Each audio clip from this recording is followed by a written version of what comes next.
हेही हरामखोर. माळकऱ्याला म्हटलंय मी, देवाला शरण गेलेला नामचिंतन करणाऱ्याला भाग्यवंत नाही मानत.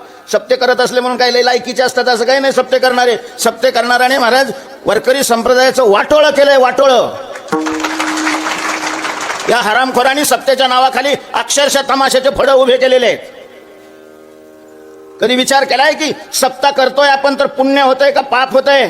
सप्ता करून आपण वैकुंठाला जाणार, मुक्त होणार आहे की नरकाला जाणार आहे? काय म्हणतात तुकोबाराय, काय म्हणतात नाथ महाराज, काय म्हणतात ज्ञानोबाराय, पुराण काय सांगतात, शास्त्र काय सांगतं, याचा कधी विचार केलाय?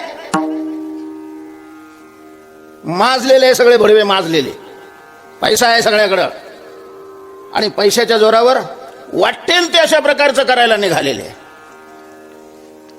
बघा तुकोबारायांचं काय मत आहे, उद्धाराकरता जी भक्ती करायची ती कशी असावी, प्रत्यक्षात काय केली जाते.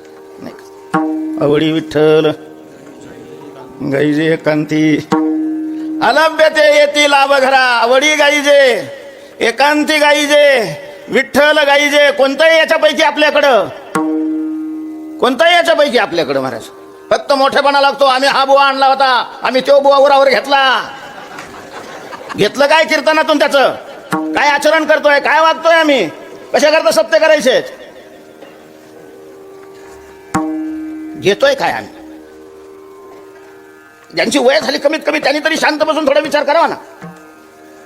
ज्याचे मसनात गेलेले लाकडं